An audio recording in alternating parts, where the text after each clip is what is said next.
For a great cup of joe, there's one thing you should know. Your morning brew can also be playful. Buff Boy Brewing guys make the temperature rise, and you surely feel naughty when you swallow our coffee. If you want some real heat, give your mouth a fine treat. You will want some more, rest assured. Buff Boy Brewing, you can't get enough of. It's time for The Scribble, your weekly fix of celebrity chats, bizarre stories in the news, and basic random chatter with best-selling author and syndicated radio host Jeremy Bradley. Make sure your seat is in the upright and locked position and your barf bag is securely in place. Here's Jeremy Bradley. Thank you very much, Larson. Jeremy Bradley here. This is The Scribble. Thanks for tuning in at thescribbleshow.com and on your favorite podcast app. On your favorite podcast app that I've never heard of, don't know how to use, don't know how to find. Truly, oh no, that's not true. I listened to a podcast for the very first time, what was it, maybe 2 weeks ago. I don't even know. Oh, it was during Canadian Thanksgiving. Sorry, I'm totally sidetracked and we're 1 minute not even into the show. It was Canadian Thanksgiving, and I always watch the episodes of The Late Show with David Letterman when Richard Simmons is on. If you're old enough to remember, well, first of all, The Late Show with David Letterman, and then Richard Simmons, right? He's been in hiding for years. And, it's funny because, Richard came out in a turkey costume one year, and it was always really fun. And then Dave's got the fire extinguisher. Anyway, look it up on YouTube. And so it's sort of become a tradition for me that I watch the Richard Simmons clips on Thanksgiving. And because I'm in Canada right now, thanks to the corona, I was watching them in October, it's this month. And then all of a sudden you get all these other matches, right? You know, on how YouTube works. First of all, you've got to watch the 10 minutes of commercials before you can watch the, 2-second clip that you want to see. And then I started to see these other matches, and there was that Missing Richard Simmons podcast. And I remember hearing about this show, but for some reason I was kind of like, you know what, I was in the tub for however long, and so then I was kind of reading the reviews and how it all went, and then I downloaded all of the episodes, and then it was actually a good excuse to go for walks in the fall when it was nice out, so I was, leash up the dog, and then we go, and I listened to, I think, all of them in about 2 days. Anyway, so that was the first podcast that I ever listened to, believe it or not, after hosting a podcast for 5 years.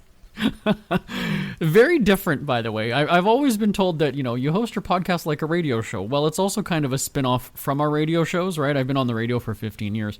And so I just sort of know this as a condensed kind of radio show that you can take with you, right?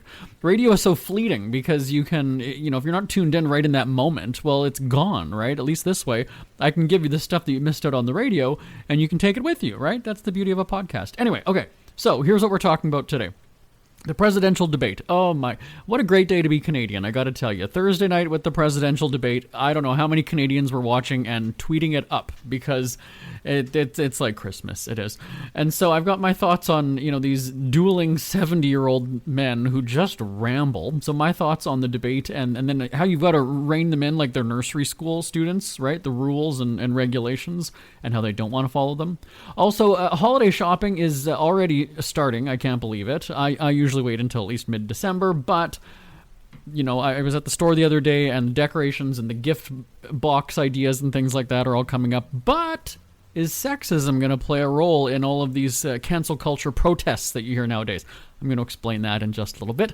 And The Connors is back on ABC, and Michael Fishman, DJ Connor from the original Roseanne show, well, he's checking in with us again, this time giving a season preview. Now, here's the deal, is that The Connors premiered a couple of days ago on ABC, and he was on our radio show earlier in the week, so we've got the audio for you in podcast form. See, that's the thing. If you missed it on the radio, we've got it on the podcast for you. So those three things are coming up, and it starts right after this. Who are the Kardashians feuding with now? What did that little thug Justin Bieber do this time? Who's getting hitched? And who's headed for Splitsville? Hear the latest celebrity news and gossip every day on Entertainment Wrap-Up. The good, the bad, the ugly, but mostly the ridiculously hilarious. It's all recapped in this daily segment at entertainmentwrapup.com. Have a laugh at the expense of the rich and famous when they take themselves way too seriously. It's 3 minutes of time-wasting fun at entertainmentwrapup.com. Check out Entertainment Wrap-Up at entertainmentwrapup.com. Brought to you by Speak Free Books.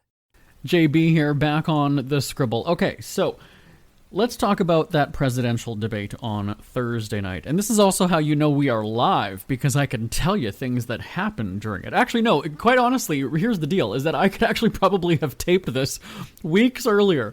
I could have taped this weeks ago and just said, they interrupted each other. Trump insulted the mainstream media. He went after Biden's son. Like, right? It's almost, yeah, it's like cookie cutter. I don't even have to.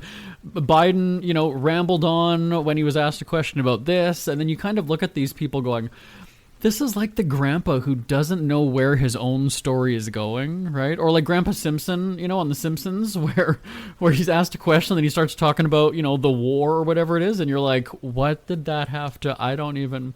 And I even said that about the Biden town hall the other week. Whenever he did that with, he didn't do it with Savannah Guthrie. Who did he do it with? George?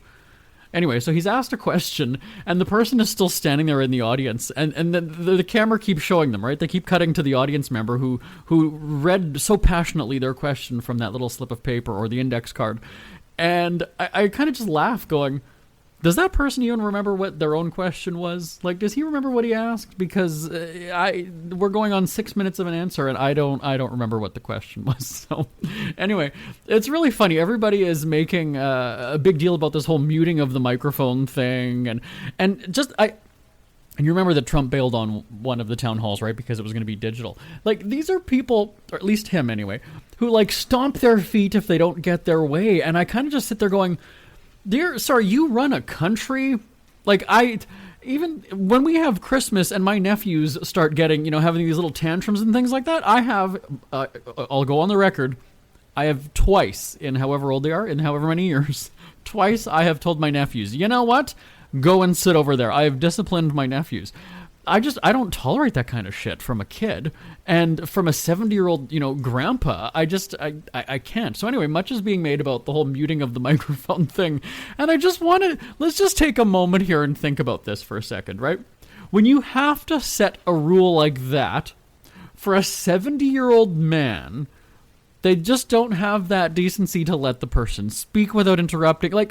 Just think about that for a second. Right? It's one thing if you're a 13-year-old girl and you're having a quarrel with one of your friends, or it's a boyfriend, girlfriend, early teenagers, or 20-year-olds or something like that. These are grown-ass men that you have to lay down rules of don't interrupt, don't speak over him. I just want you to think about that. Now, I realize that most people, here's the deal, most people aren't thrilled with the choices they have for candidates. Given the two choices, yes, most people are siding with Biden. There you go. See, when I have mimosa on a Friday morning, you get some good shit from me. But think about this though, right? When you have to have these rules, and when you have the rules and they don't follow them, right? Where it's like, okay, your time is up, you gotta stop now. Time is up, you gotta stop now, and they keep going. Think about this. These are people who are leading your country. Now, before you go and say, well, you're a Canadian, look at all the drama that Trudeau's in. I'm not even defending. Absolutely, he should be in shit for that too. But what I'm saying is, these are the options that you're given, right? Now, aside from writing in a candidate or writing in a nominee or whatever, which isn't going to really do anything anyway, like, this is sort of where it goes back to that point of you hear the whole vote thing, but then if you don't really have faith in any of the candidates and that that writing in somebody isn't really going to do anything, I kind of understand where people go and say, well, I'm just not going to vote, period, right? Now, again, I'm not going on the record to say don't vote. That's not, my company is called Speak Free Media. Speak free, right? I encourage people to speak your mind, to have your say, and do all that. But what I'm saying is I can relate to these people or understand where they're coming from, where they just go and say, I don't like any of the candidates, so why would I vote then? Why bother? There's some logic to that. Send me an email. Tell me your thoughts. live@jbonair.com. live@jbonair.com. Talking about holiday shopping right after this.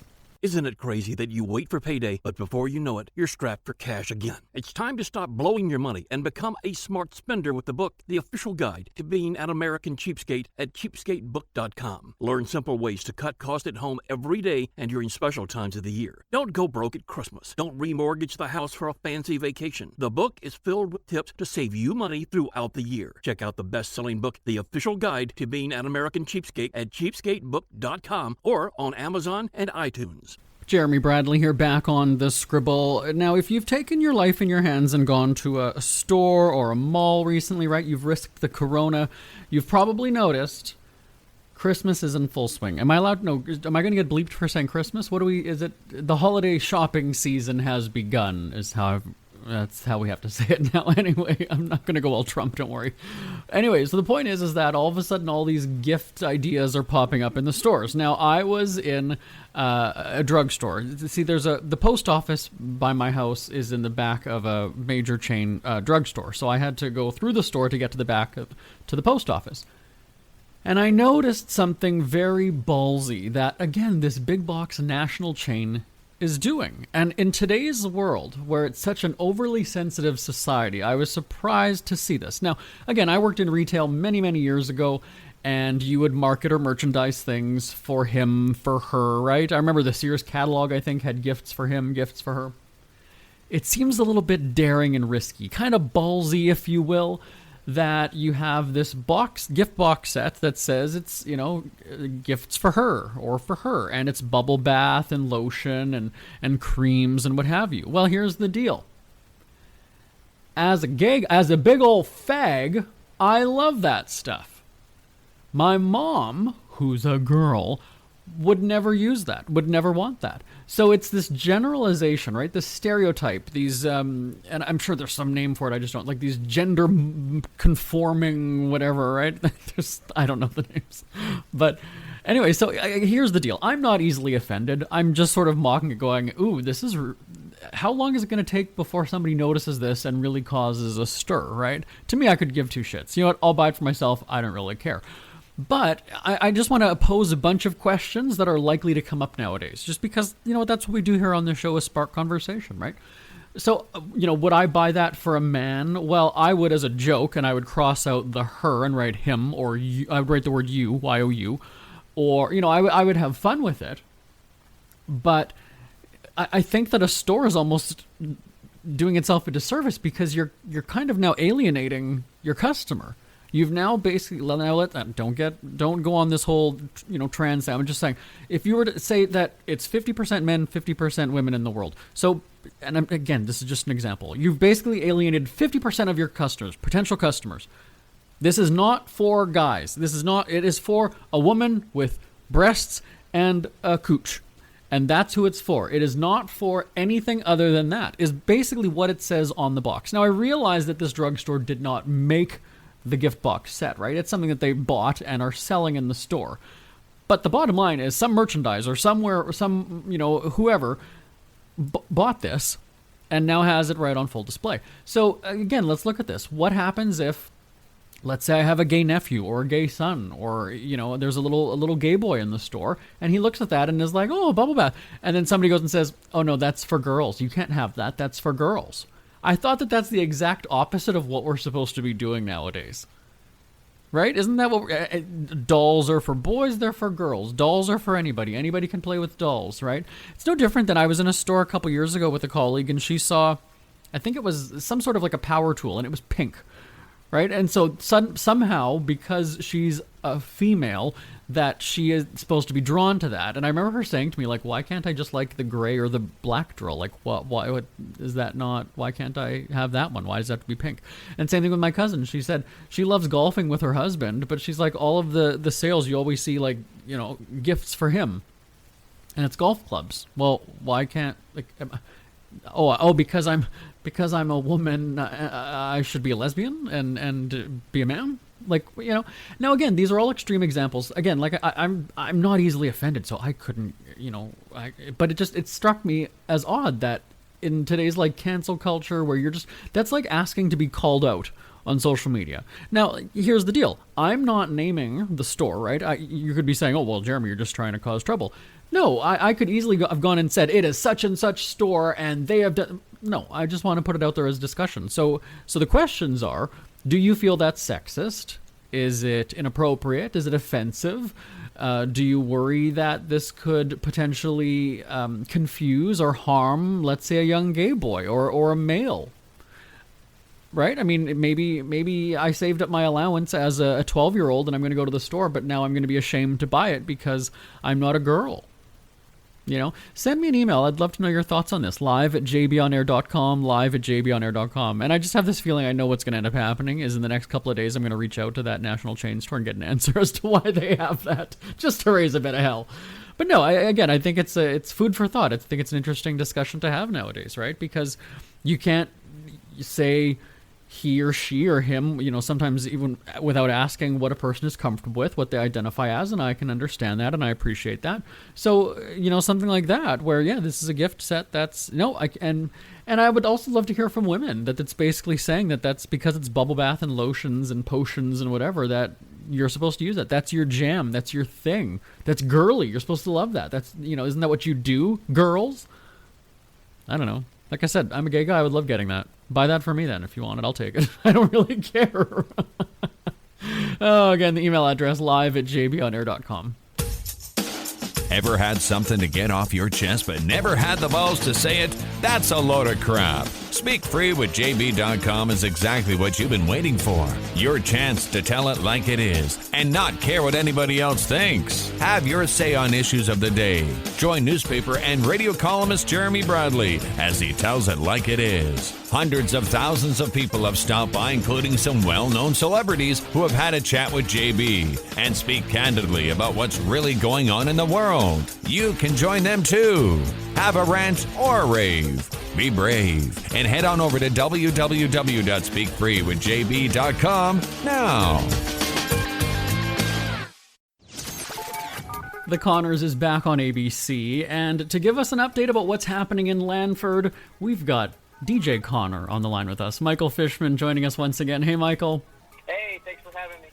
Well, thanks for joining us. I mean, this is a great time to chat with you, right? Interesting time for the show to return because we're in the midst of all of these things happening, and I'm talking, you know, coronavirus, the election, Halloween. I'm just wondering how the Connors are feeling this time of year. I mean, let's start with Corona. I guess that's kind of a biggie. Is that working into Lanford at all this season? Yeah, you know, COVID-19, I think, has affected everybody. So in our show, we always try to do what is actually happening in the world. We want to be a show where people can relate to what's going on in the world, and you can see a family interacting and dealing with it the same way. It's not overbearing, but it does play a very realistic part of what's going on in the house, in their life, in work, and professionally. And you know that's going to have fans wondering, like, how are the Connors going to get through this? Like, you just know it's going to be ridiculously funny, right? Yeah, you know, it's amazing. We find funny in everything, and I think that's the real beauty of this show is diving into deep topics and then finding a way to make that funny. You know, we try not to, you know, go whole scale into the election, but there is an element of that, and there is a balanced view on that, I think, and a view that might surprise some people. I think that's an exciting part that's coming up. And then, of course, the Halloween episode is getting ready to come out, and I couldn't be more excited about that. I had a special opportunity to direct the Halloween episode, so it's extra special for me this year.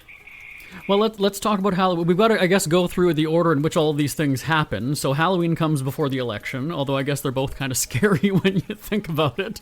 Halloween, you know, Roseanne and the Connors is synonymous with Halloween. Just like anybody who watches The Simpsons, you know, the Treehouse of Horror shows, that they're iconic, right? Same thing with the Connors and how the family celebrates. So what can we expect, at least storyline, and then we'll talk about your own personal contribution to the show this season? Yeah, Halloween this year takes on a slightly altered thing because of what's going on in the world with COVID and some of the storylines of the world, but we really dive into Halloween in a heavy way. You can expect some costumes and some pranks and the family all getting involved. It's a beautiful way that we kind of work all that in together. Halloween is the legacy in a lot of ways for our show, so it's a really special opportunity. It's always a complex show from a technical standpoint of trying to get special effects and costumes and everything to come together and add in a prank or two, and you get some of the classic Halloween fun. And so I should tell everybody, just before we went on the air, I kind of gave you a new pet name, which is, I mean, you're the big man behind the camera now. So let's talk about that, because you took on a new role for that episode. Yeah, I was scheduled to direct one this year, and it just worked out kind of in a beautiful, synchronistic way. I love Halloween. I love what we do for Halloween. I have a huge passion for that episode. And it's a huge vote of confidence because, like I said, it's probably our most technically demanding show outside of like a live show or something like that. We have so many extra elements and timing and all of these things come into play, but it's so much fun. Anybody who's seen our Halloweens, they know the Connor family does Halloween right. So to get to be leading the charge for that and collaborating with all of the different departments and organizing everything, it all came together in a very kind of last-minute frantic way, but it came together in a beautiful way. So it's a great opportunity. And then also, my character has a pretty big storyline. Jaden Ray, who plays my daughter Mary, has a big storyline in this episode. So the combining of both, of going in front of the camera and then jumping back behind the camera and trying to make sure everything was, just technically almost perfect, because there's always things that you could adjust, and then jumping in and getting to carry some meaningful scenes in the family moments. I love that opportunity. And it sounds extra challenging because as an actor, I mean, you have, you've got focus with your character and where you stand and where you look and how you hold a prop. And now suddenly, I mean, I don't want to use the term puppet master, but in a sense, that's kind of what you're having to do with the cast. And I guess we also envision a director behind a camera, looking at a monitor, doing something. I mean, you're on set, though. So, I mean, that's got to be... What was the most challenging part, though, for you? It's interesting jumping between the two sides, because on the directing side, I'm in charge of all these technical departments and coordinating everything and really diving into the minor details. But I've always been that way. I've always been connected to those departments, so I think that's kind of the way my brain works anyway. And then I had my stand in for some of the rehearsals so I could really make sure all the shots and everything were lined up. But when it comes time to be the actor, being an actor is all about living in that moment. And I think that's the thing, is being able to transition between the two and say, okay, I'm going to trust my crew. I'm going to trust, my associate director, Linda Derrick, who was ready and is a good director in her own right, and say, okay, you're in charge for a couple minutes. The funny part is, as soon as the take is done, to yell cut and then to have to get notes and then go make adjustments to the people that you're playing with in a scene and playing opposite of, and getting notes for yourself is kind of a fun adventure too, but it's all trying to make the best show possible for fans so that the audience can really enjoy and resonate with what we're doing. And I guess you've all worked together for so long. I think you probably have that synergy of being able to just kind of read each other's mind in a sense and just kind of be able to adapt and work together well, no? Yeah, we've worked together so long, and I respect everybody that I work with so much. I've really studied kind of the way they go about things, and even earlier in the year, I kind of asked people how they're feeling, what their preferences were, were they getting enough rehearsal, did they want more, so I really tried to feel out what people were looking for. So when I stepped in as a director, I really had my fingers on the pulse in a way that a lot of directors don't have that opportunity. The fun part is giving notes to someone like John Goodman or Laurie Metcalf, who are just legends, but have been, they were there when I was a kid. So these are people I have known my whole life. And now to have to say, hey, can we make an adjustment here? Or would you try this for me? It's an exciting and very new experience doing it in that way, but we have such a good relationship and respect that it was easy. Well, yeah, basically, I mean, you're telling your dad what to do, really. Yeah, it really is a lot like telling your parents what to do. And there's a joy in that, and what I try to do is really be mindful and professional about it. As a director, you should always be mindful of how you give actors notes, I think, to begin with. So knowing that we're all on the same team and that I want them to be great, I think it makes it easy from that standpoint. Let's talk production for another minute or so, and then we'll quickly touch on the election storyline, and then we'll wrap it up. For you guys finished the last season before everything was shut down? So I had just come back from a trip at the end of February. We worked the very first week of March, and things shut down the week after. So we got all of our production in, and we were able to close down our season on a normal sense. And I really kind of had an inkling of what was going on and was reading news stories and had some questions about what's going on. So my family, we kind of bunkered down early, but we got everything done from a production standpoint. And then, we spent the summer not really knowing what was going to happen next and what the status was and when we would be able to come back to work. So I was really connecting with all of my crew members and trying to help people and have that communication and connect so that people felt like they had a support structure. And, and I started doing a podcast to celebrate the people behind the scenes, because those people are never off because they work week to week from project to project, to really celebrate what they do and make sure that they knew that they were valued and appreciated while they were kind of in that limbo space. So when you guys started shooting again in the summer, what was different in the studio? Did you have to make changes about how you shot? I mean, was it different at all? Yeah, everything is different in a lot of ways. We are wearing masks all the way up until we actually film. So even the rehearsals and everything, we have masks. The way we do makeup and hair is different.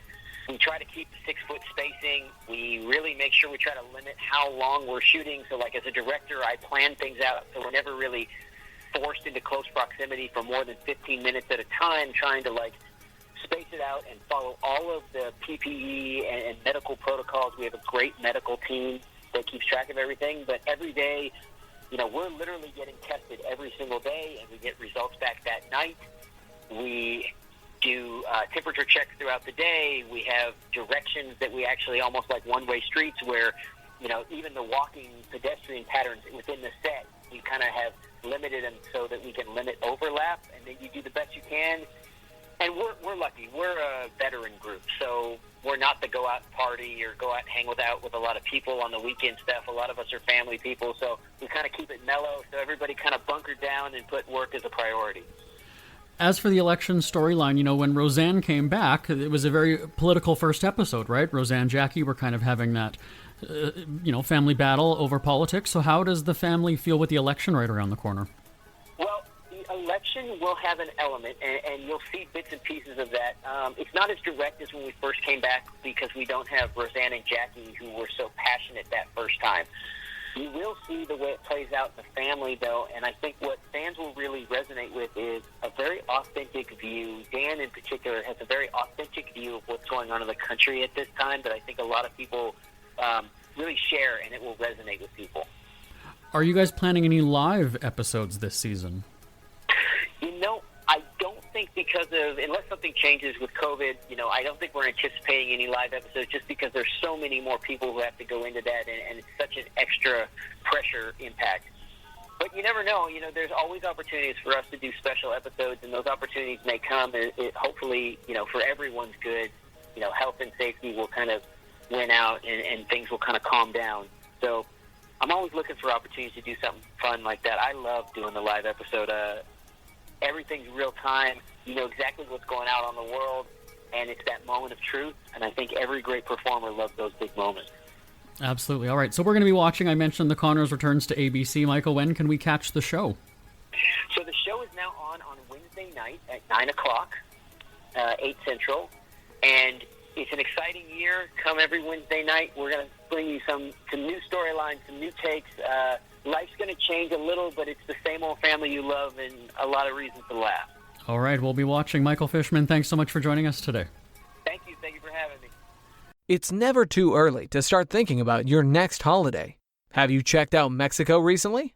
From tequila tasting, swimming with horses, to ziplining through the jungle and watching whales and dolphins in their natural habitat, Puerto Vallarta has it all.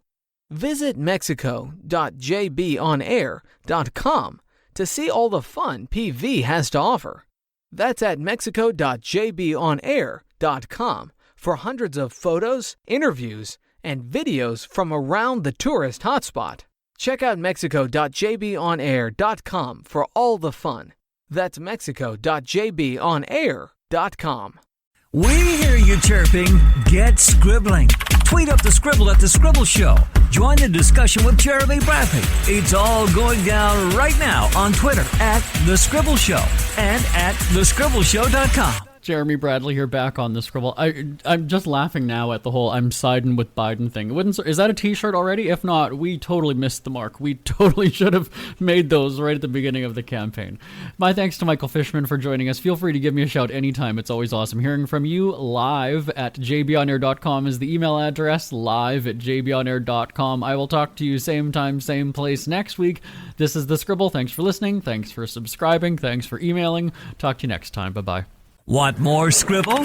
Check out thescribbleshow.com for past shows, celebrity interviews, cheapskate tips, and more. That's at thescribbleshow.com and on Twitter at The Scribble Show. The Scribble is a Speak Free media presentation.